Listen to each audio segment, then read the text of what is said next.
शहजादपुर आम आदमी पार्टी कार्यालय भारापुर में कार्यकर्ता सम्मेलन हुआ, जिसमें प्रदेश वरिष्ठ उपाध्यक्ष अनुराग ढाढा ने और हल्का प्रभारी सुभाष शर्मा पहुंचे, जिनका स्वागत आम आदमी पार्टी के सह सचिव गुरपाल सिंह ने व कार्यकर्ताओं ने फूल मालाएं और गुलदस्ता देकर स्वागत किया।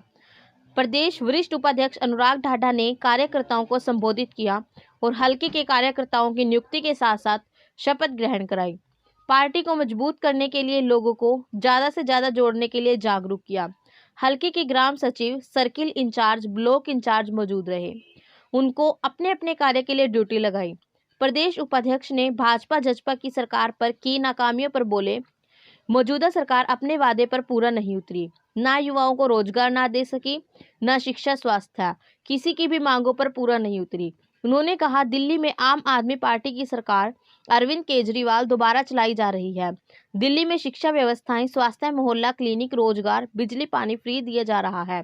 इसी प्रकार पड़ोस में पंजाब में आम आदमी पार्टी की सरकार आई, युवाओं को रोजगार, बुजुर्गों को तीर्थ यात्राएं मुफ्त कराई, महिलाओं को बस सुविधा, शिक्षा, स्वास्थ्य, बिजली पानी फ्री कर दिया, जिससे आम आदमी पार्टी की सरकार से सभी लोग संतुष्ट हैं। इसी प्रकार हरियाणा में आम आदमी पार्टी की सरकार आते ही दिल्ली और पंजाब की तरह सभी सुविधाएं दी जाएंगी और आने वाले लोकसभा चुनाव में अपने निशान पर चुनाव लड़ेंगे, जो हाईकमान पार्टी के निर्देशों पर चुनाव लड़ेंगे।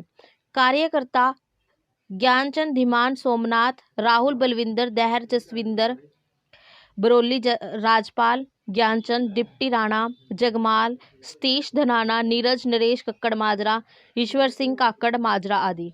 डिपार्टमेंट में प्रमोशन लेता लेता जब बीए रसली तो एसडीओ के बस से मिली। तसीहे मेरे को 3 बार सस्पेंड कराया गया, क्योंकि मैं भी बेशर्म आदमी था, मंचों से बोल 4 साल बाद फिर बहाल हो जाएंगे, कोई चक्कर नहीं।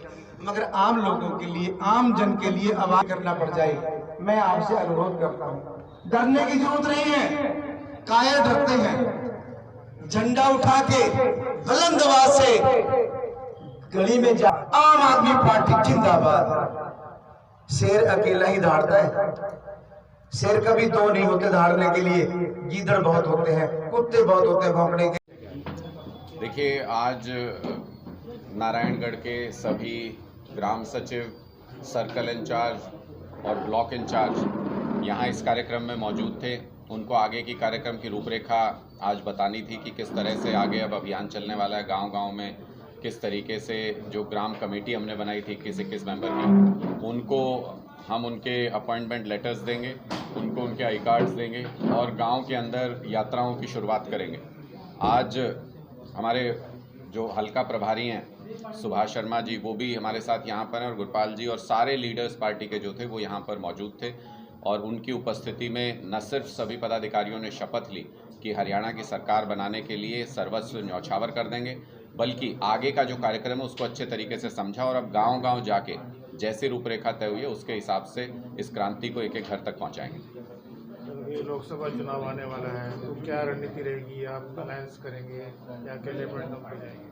देखिए, वो बहुत स्पष्ट है दोनों चीज़ों का कि विधानसभा सीटों पर यह तय है कि 90 की 90 विधानसभा सीटों पर आम आदमी पार्टी अपने दम पर चुनाव लड़ेगी और इंडिया गठबंधन जो बना था, जो केंद्र में मोदी सरकार तानाशाही चला रही है, संविधान को खत्म करने की कहाँ नहीं होगी, कहाँ कितनी सीटें किसको मिलेंगी, उसके बारे में फैसला करेगी।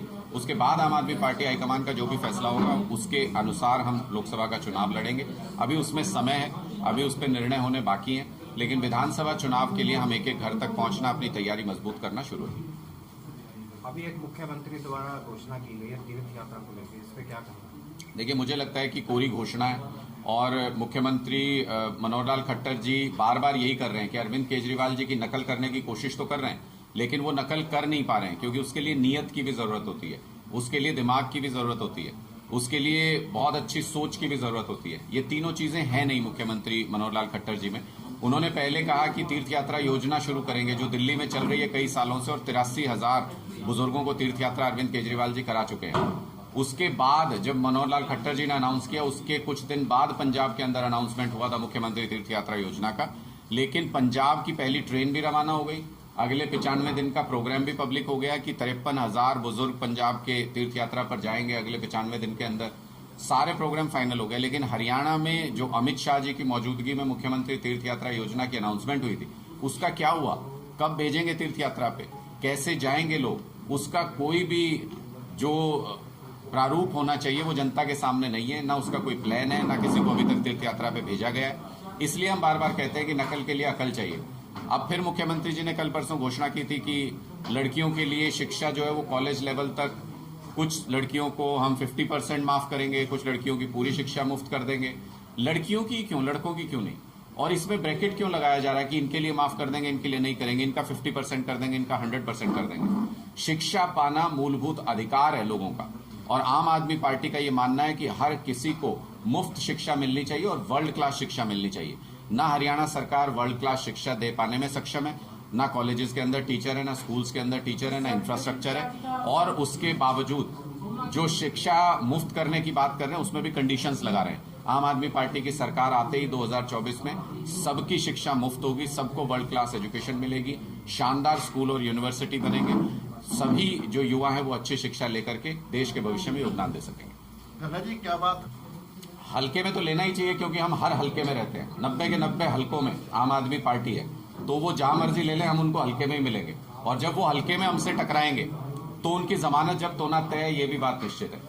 ये पुराना सिद्धांत है कम्युनिकेशन का। कहते हैं कि पहले लोग आपको इग्नोर करते हैं, फिर लोग आपका मजाक उड़ाते हैं, फिर लोग आपसे लड़ते हैं, और उसके बाद आप जीत जाते हो। तो दूसरे लेवल पे तो पहुंच चुके हैं, इग्नोर करने का दौर तो चला गया। आजकल तो रोज सुबह उठते ही गाली देते हैं हर पार्टी के नेता हमको। ये दूसरे दौर में चल रहे हैं, आजकल वो हमारा विरोध कर रहे हैं। इसके बाद जीत का दौर आता है, हम उस दौर में पहुंचेंगे। गांव गांव में, गली गली में एक ही बात कॉमन है कि इन सारी पॉलिटिकल पार्टियों से हरियाणा के लोग त्रस्त हो चुके हैं, वो नए विकल्प को अपनाना चाहते हैं। आम आदमी पार्टी एक मजबूत संगठन बना चुकी है हरियाणा में, और एक मजबूत विकल्प बन के उभर रही है। क्या दिल्ली और पंजाब को जैसे पार्टी वहाँ सक्सेसफुल है, उसको लेके क्या हरियाणा में भी इस तरह की कोई कर पाएगी? हम हरियाणा के अंदर पंजाब और दिल्ली का रिकॉर्ड तोड़ेंगे। हमने ये वादा किया अरविंद केजरीवाल जी से, और उसी के लिए मेहनत कर रहे हैं। जैसा मैंडेट दिल्ली में 70 में से 67 सीटें जीते थे, उस रिकॉर्ड को भी हरियाणा के अंदर तोड़ेंगे।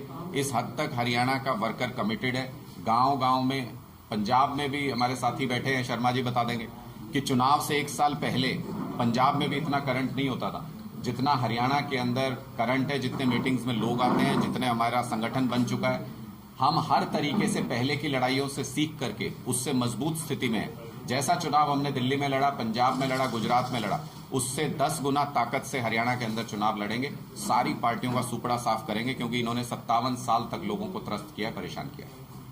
आज हरियाणा का भाजपा, क्या इससे भी फर्क पड़ेगा? मुझे नहीं लगता कि जब आप कोई चेस में, शतरंज के हिसाब से मैं समझाऊं आपको, जब आप कोई बाजी हार चुके हो तो किसी प्यादे को इधर से उधर करने से, किसी वजीर को इधर से उधर करने से आप वो बाजी जीत नहीं जाते हो। मुझे नहीं लगता आप ये किसी को कहीं पर भी प्लेस कर लें। भारतीय जनता पार्टी ने पिछले 9 साल में हरियाणा के लोगों को जिस तरीके से परेशान किया है, त्रस्त किया है, वो किसी व्यक्ति के बदलने से वो नाराजगी दूर नहीं हो जाएगी। अभी तो सिर्फ अध्यक्ष बदला है। चुनाव नजदीक आते आते इनकी जो हालत करेंगे, इनको सड़क पर जिस तरीके से रगड़ा जाएगा लोगों के द्वारा, मुझे लगता है कि मुख्यमंत्री बदलने का फैसला भी भारतीय जनता पार्टी चुनाव से पहले करेगी। लेकिन इन सारी चीजों से कोई फर्क नहीं पड़ता। लोग अपना मन बना चुके हैं, भारतीय जनता पार्टी को दिल से निकाल चुके हैं, और इसलिए आम आदमी पार्टी की सरकार आना तय है 2024 में। इन छोटे मोटे बदलाव से कोई फर्क नहीं पड़ेगा। सर, मीडिया से क्या उम्मीद करते हैं आप? देखिए, मीडिया जो जमीन पर है वो चीज दिखाए, हम सिर्फ यही उम्मीद करते हैं। हम किसी से भी अनड्यू फेवर नहीं मांगते हैं। हम सिर्फ ये कहते हैं कि लोग जो जमीन पे बात कर रहे हैं उसको दिखाइए, तो अपने आप आपको पता चल जाएगा कि हरियाणा में किस कदर नाराजगी है भारतीय जनता पार्टी के शासन से। ये जो ऊपर ऊपर किसी एक पूर्व विधायक ने, किसी एक पूर्व सांसद ने पार्टी एक छोड़ी दूसरी में चले गए, इससे हमें कोई फर्क नहीं पड़ता। हमारे यहाँ लाइन लगा के खड़े हैं बहुत सारे बड़े बड़े नेता, लेकिन ये जिम्मेदारी हमारे ऊपर है, क्योंकि जब अरविंद केजरीवाल जी का नाम देख के लोग वोट देते हैं तो ये नहीं देखते कैंडिडेट कौन है। इसलिए वो जिम्मेदारी हमारे ऊपर है कि हम पहले ही स्क्रूटनी करके जो अच्छे लोग हैं उनको अपने साथ लेकर के आए। इसलिए हमें बड़े नेताओं की पार्टी बदलने से फर्क नहीं पड़ता। आम आदमी पार्टी आम आदमी के दम पे राजनीति करती है, और आम आदमी आज के दिन में हजारों लाखों की तादाद में हर दिन आम आदमी पार्टी के साथ जुड़ रहा है। आज नारायणगढ़ विधानसभा को लेके अभी तक जुड़ने भी नेता है, पार्टी का क्या उद्देश्य है? देखिए, हमारा बहुत स्पष्ट मत है। ऐसी अलग अलग डिमांड्स अलग अलग इलाके में, सिर्फ नारायणगढ़ को लेके नहीं, गोहाना में भी ये मांग होती है, कभी हांसी में ये मांग होती है।